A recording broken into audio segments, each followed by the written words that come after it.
नमस्कार। और हर साल सोने चांदी की चमक बढ़ती जा रही है। अगर रिटर्न्स की बात करें तो एमसीएक्स पर सोने ने 14% और चांदी ने 9% का रिटर्न इस साल दिया है। वहीं अगर तेजी की बात करें तो इसी महीने सोना रिकॉर्ड स्तरों पर भी जा पहुंचा। बाजार तो ये भी कह रहा है कि आने वाला साल सोने चांदी का ही है। तो सवाल ये है कि 2024 में सोने चांदी के भाव कहां जा सकते हैं? क्या सोना 65-70 हज़ार तक जाएगा? क्या चांदी 85-90 हज़ार के पार निकलेगी? 2024 के लिए आपकी स्ट्रैटेजी क्या होनी चाहिए? कितना सोना चांदी आपके पोर्टफोलियो में आपको शामिल करना चाहिए? इन सब पर बात करने के लिए हमारे साथ हैं प्रो इंटेली ट्रेड सर्विसेज के दिनेश सोमानी, chartandchart.com के विकास बगारिया, LNP एडवाइजरी सर्विसेज के भूपेश शर्मा और ऑगमन गोल्ड फॉर ऑल की हेड ऑफ रिसर्च रनिशा चनानी। आप सभी का कार्यक्रम में स्वागत है। रनिशा, आपसे शुरुआत कर लेते हैं। और जिस तरह से सोने में भाग दौड़ हमने इस साल होते हुए देखी है, ऑल टाइम हाईज यहाँ पर अंतर्राष्ट्रीय बाजारों में, भारतीय बाजारों में भी देखने को मिले। 2024 के लिए अब यहाँ पर क्या क्यूज हैं? क्योंकि अनसर्टेनिटी तो अभी भी है। बाजार ये जरूर मान के चल रहा है कि अगले साल रेट्स में कटौती होगी, सेंट्रल बैंक की खरीदारी यहाँ पर बाकी रहेगी, जिसका फायदा यहाँ पर सोने में मिलता हुआ नजर आएगा। लेकिन हम ये भी जानते हैं कि जब जब सोना तेजी पकड़ता है तो फिजिकल बाइंग यहाँ पर कम हो जाती है। तो कैसे अगला साल आप यहाँ पर बैलेंस होता हुआ देखती हैं? हाय मनीषा, हमने देखा है कि 2023 एक स्टीलर परफॉर्मेंस रहा है गोल्ड के लिए। इंटरनेशनली ऑलमोस्ट 12% प्राइसेस बढ़ी है एंड डोमेस्टिकली अराउंड 15%। जो मेन फैक्टर्स हैं जिसने प्राइस को बढ़ावा दिया है, it is been in the last quarter of 2023। सबसे पहला जो था जियोपॉलिटिकल टेंशंस मिडिल ईस्ट में, जिसकी वजह से प्राइसेस को बूस्ट रहा एंड यही फैक्टर मुझे लगता है कंटिन्यू रहेगा नेक्स्ट ईयर भी। नेक्स्ट ईयर हमें नेक्स्ट जो फैक्टर है वो है डी डॉलराइजेशन। जिस तरह से फेड ने इतना इंटरेस्ट रेट्स बढ़ाया है, उस वजह से आपने देखा है कि उनके यूएस की जो बैलेंस शीट्स है वो काफी श्रिंक हो चुकी है, मनी सप्लाई कम हो गया है। तो इस वजह से वहाँ का ओवरऑल इकोनॉमिक सिनारियो है वो डल हो चुका है। And after geopolitical tensions in Russia, हमने देखा है कि काफी कंट्रीज हैं जो they are moving out of dollar in their reserves और वो डाइवर्सिफाई कर रहे हैं अपने रिजर्व्स को। सो डी डॉलराइजेशन का एक ट्रेंड बना हुआ है, this is helping gold. Third is की रिसेशन कंसर्न्स काफी बने हुए हैं क्योंकि जिस तरह से इंटरेस्ट रेट्स बढ़े हैं, मैंने जिससे बताया कि ओवरऑल इकोनॉमिक एक्सपेंशन जो है वो लग रहा है कि नेक्स्ट ईयर में कम हो जाएगा। एंड नेक्स्ट जो फैक्टर है दैट इज जो फेड का स्टांस है, वो पहले हॉकिश था कि इंटरेस्ट रेट्स बढ़ रहे थे, अभी जो है नेक्स्ट ईयर में डॉविश रहेगा। मार्च से शायद इंटरेस्ट रेट्स कट भी हो सकते हैं, तो 3 to 4 interest rate cuts are expected. तो this is the most important factor जिसकी वजह से प्राइसेस को सपोर्ट मिला है और आगे भी मिलता रहेगा। तो जो ये 3-4 फैक्टर्स है प्लस सेंट्रल बैंक बाइंग है, तो ये सब फैक्टर्स मिलजुल कर प्राइसेस को सपोर्टेड रखेंगे। मुझे लगता है $2000 के ऊपर प्राइसेस सस्टेन रहेगी। एक बेस बन गया है $1900 का, मुझे नहीं लगता है प्राइसेस को वो तोड़ना चाहिए। अपसाइड में मुझे यहाँ से एटलीस्ट 10 to 12% की रैली अभी भी 2024 में दिख रही है। ऑलराइट, तो $1900 का लेवल यहाँ पर टूटता हुआ नजर नहीं आता और 10 से 12% की तेजी यहाँ पर एक्सपेक्टेड है। अब यहाँ पर अगर चार्ट्स की बात करें तो विकास कैसे दिखते हैं आपको चार्ट्स? बिकॉज हायर हाइज हमने यहाँ पर बनते हुए देखे हैं, लेकिन एक रेंज बहुत बड़ी थी 2023 के लिए। 2024 के लिए अगर हम साल को 2 हिस्सों में भी बांटे तो कैसे देखेंगे आप? मनीषा जी, सबसे पहले तो देखिए, नो डाउटेडली गोल्ड में एक बहुत बड़ा मूव आया। जियोपॉलिटिकल रीजंस हो, चाहे अभी आने वाले दिनों में फेड के जो स्टेटमेंट्स है वो भी बोलिए, एंड फिजिकल मार्केट में भी हम लोगों को अच्छा खासा बाइंग देखने मिला इस साल। तो अभी जैसे टेक्निकल चार्ट्स में मनीषा जी, गोल्ड का ये जो दिसंबर महीने का क्लोजिंग है ना, ये बहुत वाइटल है मंथली चार्ट पे। नो डाउटेडली इंटरनेशनल गोल्ड में एक डबल टॉप का फॉर्मेशन हो रहा है, बट एक करेक्शन देने के बाद बहुत ही शार्पली वहां से बाउंस बैक भी दे दिया लोअर लेवल से, $1980 के सपोर्ट जोन से। तो ये देखने मिल रहा है कि नीचे का जो सपोर्ट जोन है वो बेस ऊपर शिफ्ट होते जा रहा है, एंड रेजिस्टेंस जोन वैसे ही धीरे धीरे गोल्ड धीरे धीरे करके उसको तोड़ के ऊपर की तरफ बढ़ते जा रहा है। तो अभी जैसे एमसीएक्स में मैं देख रहा हूँ, इस मंथ का जो क्लोजिंग है वो बहुत वाइटल है। 63,500 के ऊपर जैसे ही टेक्निकल चार्ट्स पे ये क्लोजिंग आ जाएगा, तो हमें फर्स्ट हाफ में 65 और 66 तक का टारगेट देखने मिल सकता है। एंड धीरे धीरे विद इन द 1 ईयर 67,000 तक के भी टारगेट देखने मिल जाएंगे गोल्ड पे, नो डाउटेडली। एंड जो लोअर सपोर्ट जोन जो आ रहा है अभी गोल्ड में, वो 61,000 का बेस बनता नजर आ रहा है। तो जब तक 63,500 को ये डिसाइसिवली ब्रेक नहीं करता है मनीषा जी, तो 61,000 से लेकर 63,500 का एक रेंज नजर आ रहा है। तो कोई भी सिग्निफिकेंट डाउन मूव तभी इमर्ज होगा जब ये 61,000 के नीचे क्लोजिंग देता है, एल्स धीरे धीरे करके ये अपर रेंज पे ही शिफ्ट हो रहा है।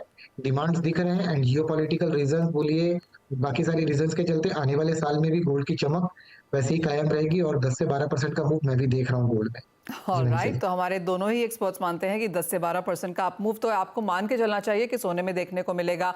दिनेश जी, आप कैसे देखते हैं गोल्ड प्राइसेस को, चाहे वो अंतर्राष्ट्रीय बाजार हैं या फिर घरेलू मार्केट्स? काफी सारे फंडामेंटल्स हैं जो ऑन द सपोर्टिव साइड हैं, लेकिन ऑफ कोर्स बाकी एसेट क्लासेस ने भी काफी बेहतरीन किया है। इस बार इक्विटीज ने काफी सारा पैसा खींच लिया। कैसे देखेंगे आप इस साल को?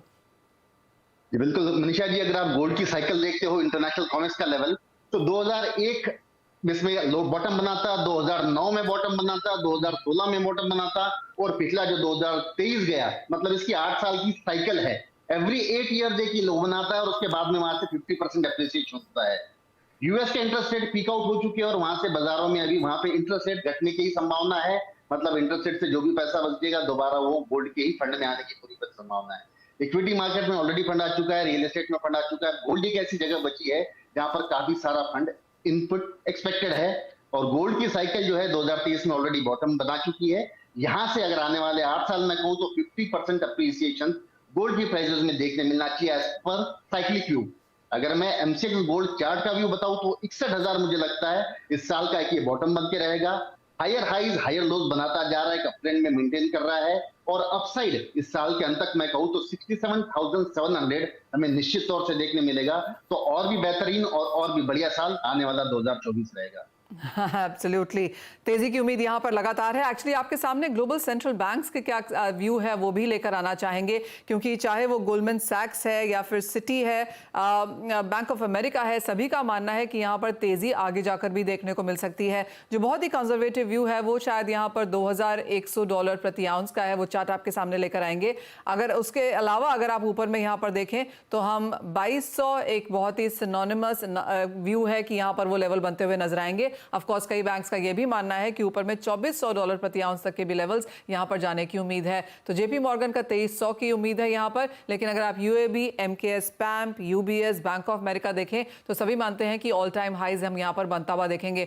आपको बता दें कि इस साल का जो ऑल टाइम हाई है वो $2,150 है, लेकिन वो सर एक भी दिन टिकते हुए भी नजर नहीं आए और भारी मुनाफा वसूली वहां से देखने को मिली इस साल में। लेकिन आगे जाकर 2100 रुकने की, ठहरने की, एक एवरेज प्राइस बनने की एक्सपेक्टेशन यहाँ पर wall street banks and brokerages की तरफ से है। भूपेश जी, आपसे भी जानना चाहेंगे आप कैसे देखते हैं चार्ट्स पे, और द सेम थिंग अगर आज कोई यहाँ पर सोना खरीदता है तो फर्स्ट क्वार्टर 2024 में अगले 3 महीने के हिसाब से भी कैसे रह सकते हैं चार्ट्स? जी नमस्कार मैम। सोने की बात करें तो सोने में 2024 में मुझे लगता है कि जो जैसा साल 2023 का निकला है उससे भी बेहतर साल 2024 का निकलना चाहिए। मुझे उम्मीद है कि सोना 2023 में अब कुछ ही दिन बचे हैं, तो नीचे में 61,000 मुझे नहीं लगता कि बाजार आसानी से टूटेगा। और अगर फर्स्ट क्वार्टर की बात करें तो बाजार एक बार मेरे को 64,200 और उसके ऊपर में अगर पूरे साल की बात करूं 2024 की तो मुझे अपसाइड में 65,200, 67,500 और 69,800 तक के भाव पूरे 2024 के अंत तक समझ आते हैं। भूपेश जी, आपसे ये भी जानना चाहेंगे कि जो खरीदार हैं वो किस तरह से यहाँ पर बाइंग करें। ये एक्चुअली सवाल सभी से है क्योंकि सभी लोग देख रहे हैं अगले साल में किस तरह की रेंजेस निकल के आ रही हैं। काफ़ी सारी कंपनीज, ब्रोकरेजेस, एडवाइजरी सर्विसेज अपनी अपनी रिपोर्ट्स लेके आ रही हैं कि कहाँ निवेश करना चाहिए, और सभी एसेट क्लासेस को भी वो देख रहे हैं। तो ये ना पोर्टफोलियो सोना आप कितना रखना चाहेंगे और क्या एक बेहतर विकल्प है यहाँ पर इन्वेस्टर्स के तौर पर? जी, अगर सोने में एज ए एसेट क्लास बात करूं तो सोना एकमात्र ऐसा एसेट क्लास है जिसमें हर एक 7% का डिप जब भी टॉप से आता है तब आप एंट्री कर लीजिए, इसमें आपको कभी भी नुकसान नहीं देखने को मिलेगा। तो मैं अभी भी कहूंगा, वैसे मुझे लगता नहीं कि 7% बाजार यहाँ से घटेगा, परंतु किसी कारणवश अगर बाजार में 5% की भी गिरावट अगर देखने को मिलती है तो जहां भी बाजार 5% गिरावट में मिलता है वहां लेना चाहिए बाजार। और नीचे में ये तो सबसे अच्छा एसेट क्लास है और इसको लेके होल्ड रखें। मुझे उम्मीद है कि जो टारगेट मैंने अभी सजेस्ट किए 69,800 के, वो भी साल 2024 में देखने को मिलने चाहिए। ऑलराइट, आपको फिर से याद दिला दें कि अगर इस साल की बात की जाए तो भारतीय बाजारों में ऑल टाइम हाई 64,460 का बना, लेकिन जैसे हम आपको लगातार बता रहे हैं कि वो स्तर बहुत देर तक यहाँ पर टिके नहीं। लेकिन ऑन चार्ट्स विकास, ये लेवल्स अब कैसे नजर आते हैं? हाँ मनीषा जी, देखिए ऑन चार्ट से लेवल्स ठीक है, बस जस्ट इस साल का जो क्लोजिंग है, क्लोजिंग में चाह रहा था कि 63,000 या उसके ऊपर मिल जाए। एल्स क्या होता है, टेक्निकल चार्ट्स में एक डोजी का फॉर्मेशन सा विजिबल हो रहा है, वो भी तो मंथली चार्ट्स पे, तो इसीलिए वेट कर रहा हूँ कि थोड़ा सा ऊपर क्लोजिंग हो जाए, तो वो टेक्निकल चार्ट्स में वो एक रिवर्सल पैटर्न का फॉर्मेशन नहीं होगा। इसीलिए मैंने बताया कि 63,500 के ऊपर ही बाई करना है।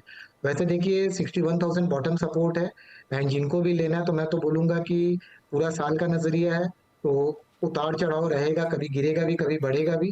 तो मैं तो बोलूंगा कि एसआईपी के हिसाब से इसको भी इन्वेस्ट करिए, जैसे आप लोग म्यूचुअल फंड में एसआईपी करते हैं, ओके। वैसे गोल्ड थोड़ा थोड़ा करके ऐड करते चलिए पूरे साल भर में। तो लोअर रेंज पे भी मिलेगा और हायर रेंज पे भी मिलेगा।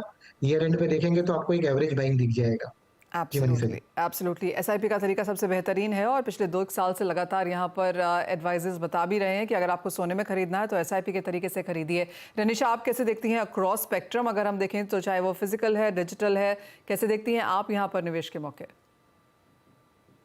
मुझे लगता है कि जो आइडल इन्वेस्टमेंट है गोल्ड में करने के लिए, जो मैं सबको एडवाइस करती हूँ एट दिस जंक्शन, जहाँ पे इतना जियोपॉलिटिकल टेंशंस बने हुए हैं, इतनी अनसर्टेनिटी है, so for 2024 I would advise at least 15 to 20% आपका जो पोर्टफोलियो है वो आप गोल्ड में डालिए, तो उससे आपके रिस्क एडजस्टेड रिटर्न्स जो है वो काफी बढ़ जाते हैं।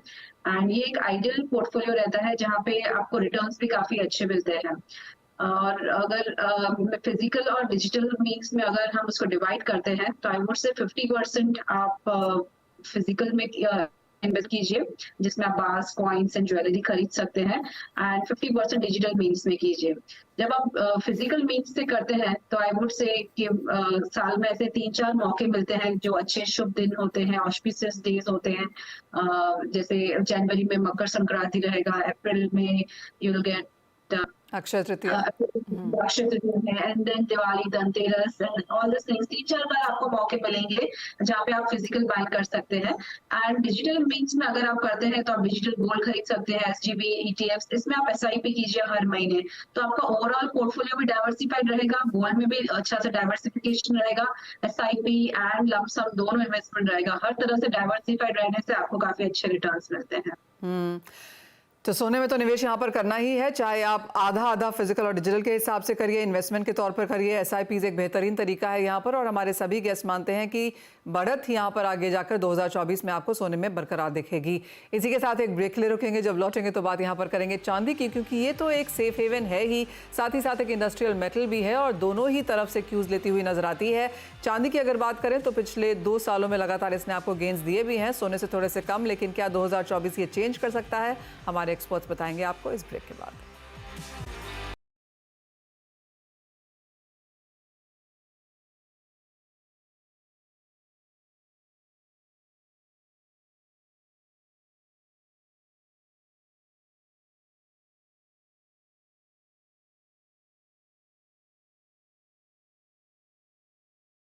स्वागत है आपका। बात हम कर रहे हैं आउटलुक 2024 की। बात अब यहां पर चांदी की करेंगे, जहां पर अंतर्राष्ट्रीय बाजारों में ऑल टाइम हाईज अप्रैल 2011 में बने थे, ऑलमोस्ट $50 प्रति आउंस पे, लेकिन भारतीय बाजारों में हमने ऑल टाइम हाईज इस साल बनते हुए देखे हैं। इवन एज चांदी अंतर्राष्ट्रीय बाजारों में $25 के आसपास काम कर रही है, तो 78,500 तक के ऑल टाइम हाईज यहां पर बनते हुए नजर आए हैं।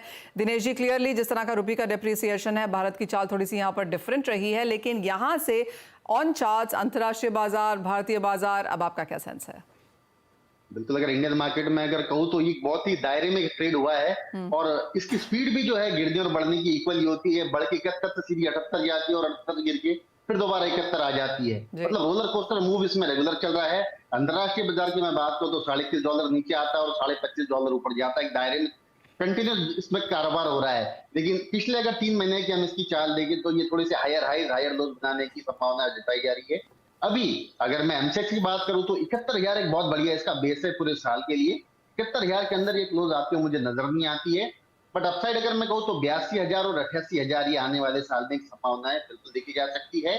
और 78,500 के ऊपर अगर ये क्लोज करती है तो आप दोबारा उसमें और एड ऑन कर सकते हो अपने पोजीशन में। स्पीड अप में इसका मोमेंटम और भी फास्ट बनेगा और 10,000 की मूवमेंट आने वाले 3 महीने ही देखने मिल सकती है अगर 78,500 के ऊपर क्लोज करती है। ऑल राइट, तो एक मेन चीज़ है कि अगर ये हर्डल पार करे 78,500 का, तो उसके बाद 10,000 तक का स्तर हम यहाँ पर देख पाएंगे। चांदी के सेंस में भी यहाँ पर आपको बताना चाहेंगे कि अंतर्राष्ट्रीय बैंक्स एंड ब्रोकरेजेस यहाँ पर क्या मानते हैं। यहाँ पर भी बहुत ही डिवाइडेड व्यू है बाय द वे, क्योंकि अगर आप अक्रॉस व्यू यहाँ पर बनता हुआ देखें तो हमने देखा है वर्ल्ड बैंक यहाँ पर सबसे ज़्यादा बेरिश है। $21 का उन्होंने एवरेज बताया है अगले साल के लिए। $27 से $30 के बीच में यहाँ पर bullion vault, capital economics, Goldman सैक्स, जेपी मॉर्गन मानते हैं कि चांदी यहाँ पर कारोबार कर सकती है। एक्चुअली बुलियन वॉल्ट और जेपी मॉर्गन का ही मानना है कि $30 के आसपास यहाँ पर हम स्तर देखने को देख पाएंगे, लेकिन $30 के आसपास सिटी और डेविड मॉर्गन भी बताते हैं कि चांदी रहेगी। ज़्यादा बुलिश जो क्यूज हैं वो इन्वेस्टिंग हेवन और गव कैपिटल की तरफ से आए हैं, जो $34-36 की बात भी यहाँ पर चांदी में करते हैं। यहाँ पर विकास, आपका क्या सेंस है, कहाँ जा सकती है चांदी आने वाले समय में, क्योंकि ज़्यादातर कॉल्स यहाँ पर $28 से $30 की तरफ हैं। जी मनीषा जी, देखिए चांदी में जो है वॉलेटिलिटी भी ज्यादा है, और जैसा कि दिनेश सर ने भी बताया कि नीचे का जो बॉटम है मेरे को भी वही दिख रहा है कि 71,000 जो है वो बॉटम लेवल है, 70 से 71,000 के करीब पे। तो इसमें दो तरीके का ट्रेड प्लान रख सकते हैं आने वाले साल के लिए। इसको या तो डिप्स में बाई कर सकते हैं, चूंकि अभी 75 के करीब है, 75 76 के करीब है, मिड पे है, ना ही ये अपने ऑल टाइम हाई के ऊपर जा रहा है जहाँ पे इसका मंथली पे डबल टॉप का पैटर्न है 78,300 के ऊपर में। तो या तो डिप्स में 71,500 200 के करीब आता है तो वहां पे ले लीजिए 70,000 के नीचे का स्टॉप लॉस देके, और इसमें नहीं तो 78,300 के ऊपर जैसे ही ये सस्टेन करेगा ये मूव बहुत स्विफ्ट आएगा। एंड आई थिंक जितने भी हाउसेस है उन लोग भी अपने टारगेट्स को फिर रिवाइज करेंगे। 78,300 के ऊपर जो ये मूव है ये इसको 85 और 90 तक भी लेके जा सकता है मनीषा जी। ओके, 85-90। भूपेश जी, आपको लगता है चांदी वहां पहुंचेगी? जी मैम, चांदी में जैसे मैंने आउटलुक आपके साथ शेयर किया है, तो चांदी में ऐसे कहना चाहूंगा कि 79,200 के ऊपर के क्लोजेस अगर चांदी में आते हैं तो मुझे लगता है कि चांदी का बाजार अपसाइड में मेरे टारगेट काफी बड़े रहेंगे। 95,000 और 1,20,000 तक के टारगेट मुझे साल 2024 में दिखते हैं।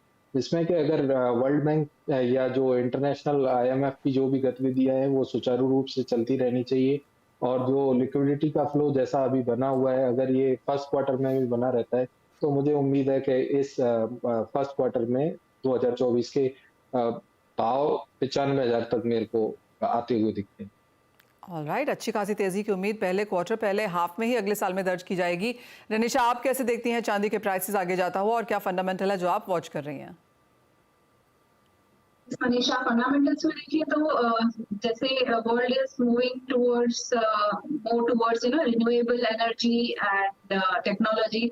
हम देख रहे हैं कि 5G टेक्नोलॉजी की डिमांड, सोलर पैनल्स की डिमांड, इलेक्ट्रिक व्हीकल्स की demand every year it is getting doubled, जो सबसे ज्यादा सिल्वर को यूज करते हैं। तो फंडामेंटल्स इसलिए काफी स्ट्रांग है सिल्वर के। इस साल भी हम देखेंगे कि सप्लाई डिमांड डेफिसिट्स रहेंगे, और हर साल हम देख रहे हैं कि डेफिसिट बढ़ता ही जा रहा है सिल्वर में। फंडामेंटल स्ट्रांग है, इन्वेस्टमेंट भी काफी स्ट्रांग है, एंड टेक्निकल्स भी स्ट्रांग है जैसे बाकी को गेस्ट ने बताया। मुझे भी लगता है इस साल जिस तरह से सिल्वर ने अच्छा परफॉर्म किया है, नेक्स्ट ईयर हम एटलीस्ट 20% जितना गेन्स देख सकते हैं। फ्रॉम करंट लेवल ऑफ 75,000 मुझे लग रहा है 90,000 तक के लेवल्स आ सकते हैं, एंड इंटरनेशनल $30 मैं भी एक्सपेक्ट कर रही हूँ प्राइसेस को जाते हुए।